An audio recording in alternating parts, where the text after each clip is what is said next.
والله داخل إلى حالي برا، وناصر ما رح يجي للمساء، قال عنده شغل قبل وظيفته. شو هو الشغل؟ ما بعرف، شو بيعرفني؟ لك يا مجنونة، شلون ما بتعرفي؟ انت رح تصيري مرته بعد كم يوم، لازم تعرفي عنه كل شيء.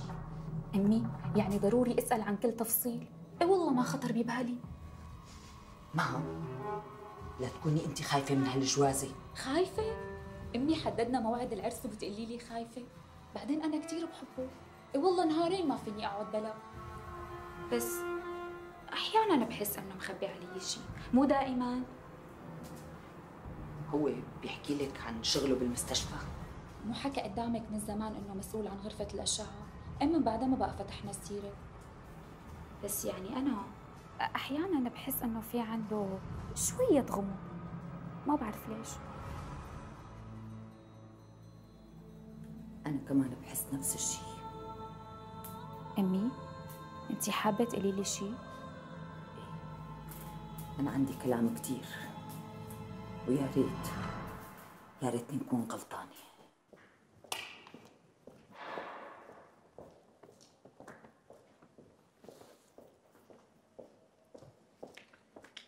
طمن. ما رضي يعطيني غير قطعتين.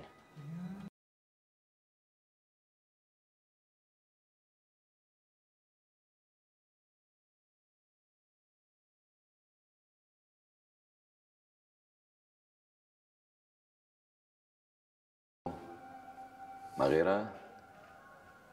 اي ها؟ اي شوفي شو القصة؟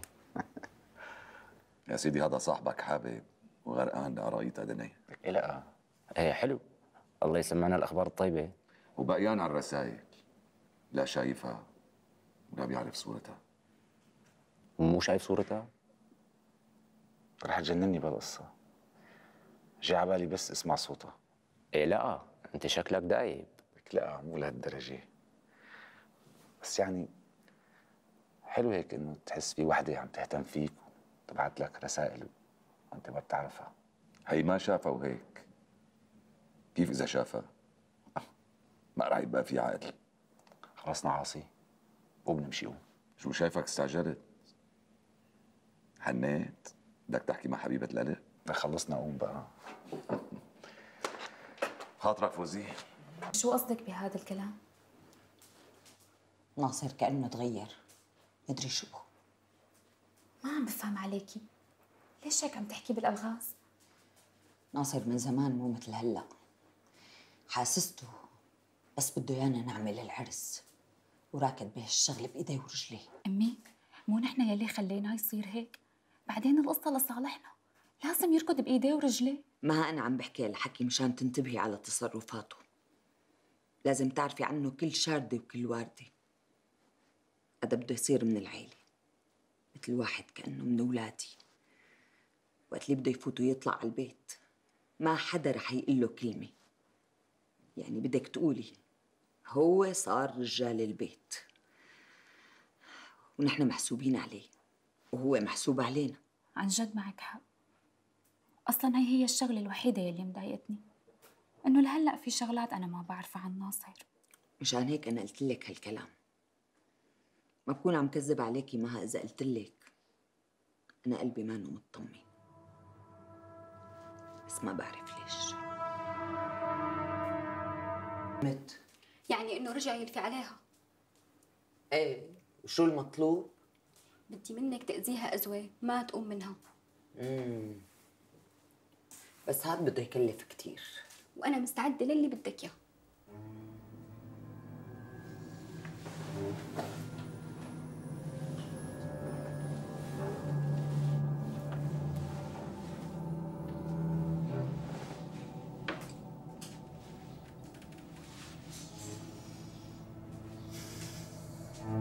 يتخيرني أدني روحي، يتخيرني أدني روحي بيمشبت قديش يوم الشيبعي. يتخيرني أدني روحي، يتخيرني أدني روحي بيمشبت قديش يوم الشيبعي.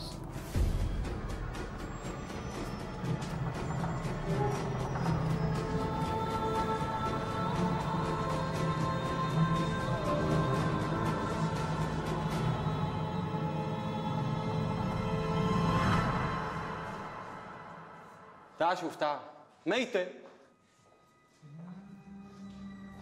أخي ما بعرف، أنا شفتها عم تتحرك.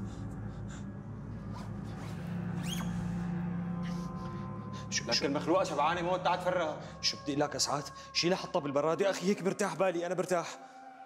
لك ريحك، تعال شيل تعال. لك شو تعال شيل؟ عم قال لك شفتها بعيني عم تتحرك بتقلي تعال شيل. بدي احملها لحالي. تعال احمي.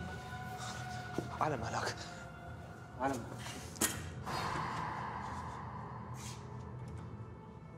شد حالك ناصر.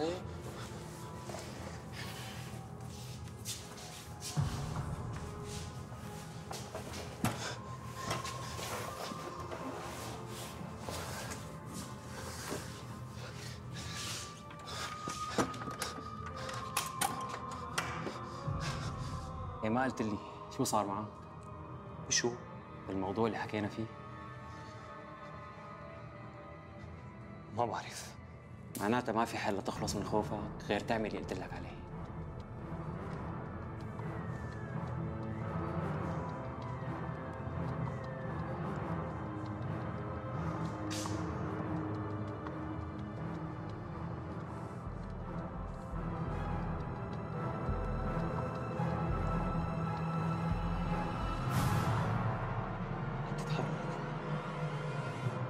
أسعد؟ أسعد؟ أسعد؟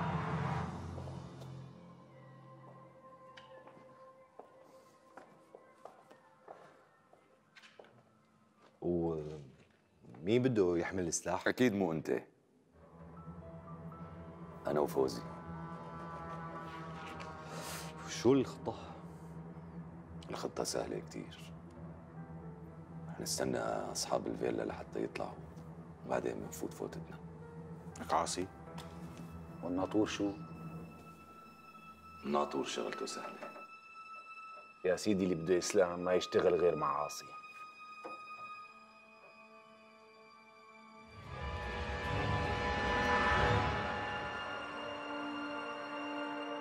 ايه فعلا،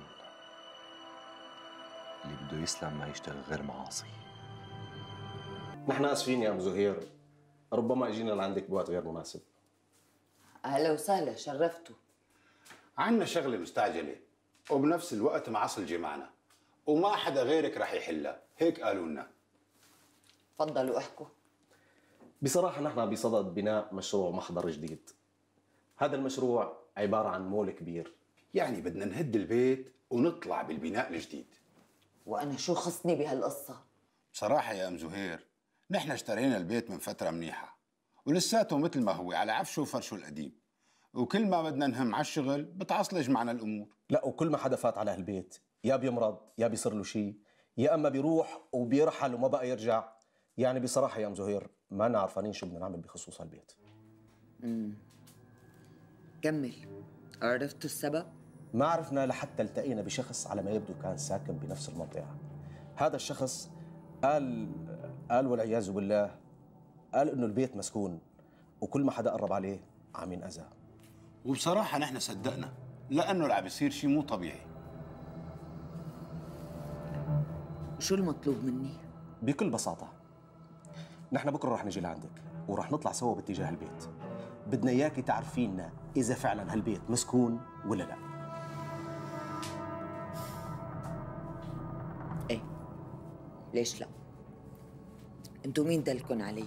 خزية العين، مين ما بيعرف ام زهير؟ وسمعنا انك تحسني تحاكي العالم الثاني. وبصراحة يا ام زهير، اذا نجحتي بهالمهمة الك حلوان كتير مرتب. بقى شو قلتي؟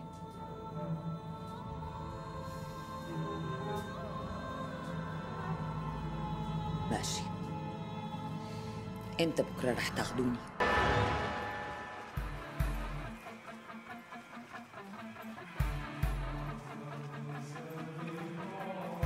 استنونا هون، واي شيء بصير معكم تعطونا اشاره. ماشي.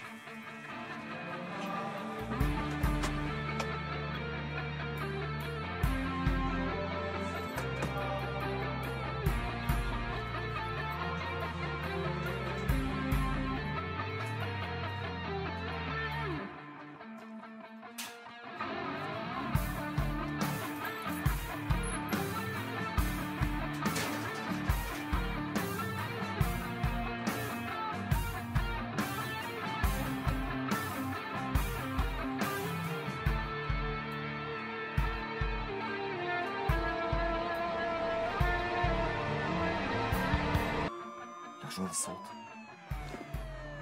شو؟ كان صوت دوبية. إذا خبروا لك وين رايح؟ طب اتصل فيه لعاصي، اتصل فيه. لك ما بنلحق. ليش ما بنلحق؟ لك شو ما بنلحق؟ قلت لكم هون اتصل فيه. لك لا خايف على عاصي، لك هذا حي من تحت بمدبر حاله. ولك مسعود لك مثل ما عم بقول لك مثل كومس، لا تاكل همه.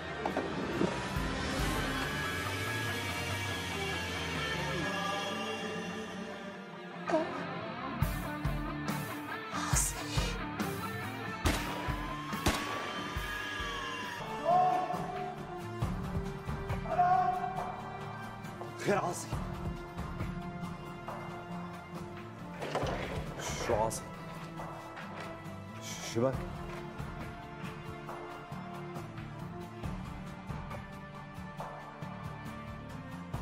في عليك يا واطي عاصي بعدك لا.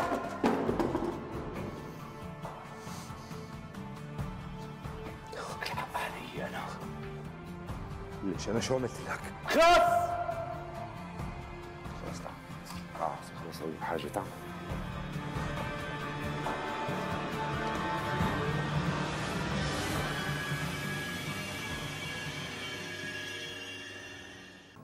كابوس وكان كاتم على نفسي. بدي اتشكرك يا ام زهير، رجعت حياتي مثل ما كانت. تفضلي هدول تعبتك.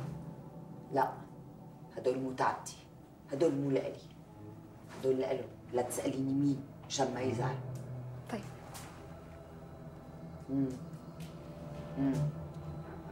شايفة جوزك طوع بنانك عبد، مثل ما بدي لي رام يعني. أمي رح تطولي؟ ما بعرف، لا يخلص الشغل. بس كأنه هي أول مرة بتجيكي هيك شغلة؟ لا مو أول مرة، عملتها قبل هالمرة، بس هالمرة يعني صعبة وبدها شوية وقت. أمي، أنت بتقدري تعرفي إذا كان البيت مسكون ولا لا؟ أنا كم مرة قلت لك لا تتدخلي بشغلي؟ أنا خايفة ما تعرفي إذا كان البيت مسكون ولا لا ويصير لك شيء. شو بده يصير لي يعني؟ الشغلة بدها قوة قلب. مها، ديري بالك على البيت بغيابي. ناصر، حسك عينك يخطي عتبة البيت طول ما أنا براته. عم تفهمي؟ يمكن إجوا.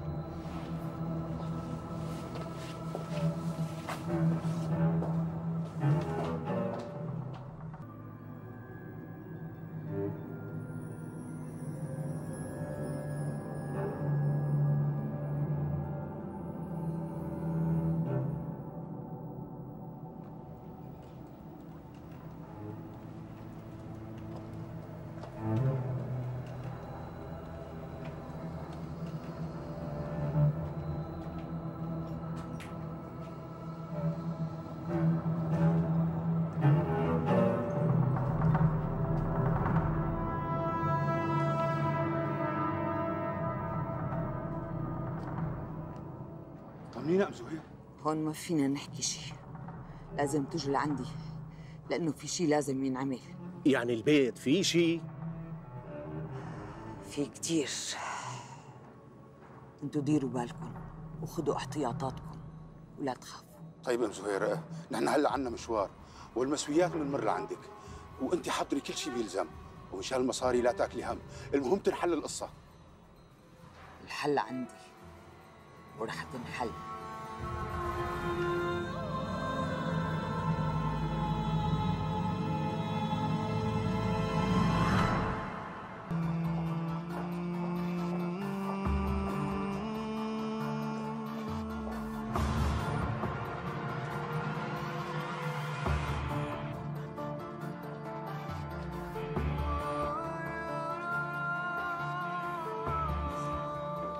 أهلين عاصي، أنا منيحة، أنت كيفك؟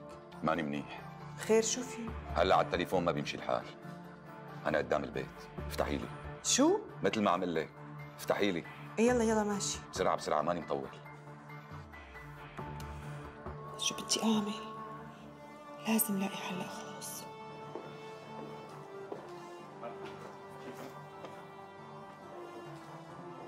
شو عم تساوي هون؟ شو ها؟ شو عم تساوي هون؟ ما شو؟ جارتنا حدا عم يضايقك؟ لا أبداً.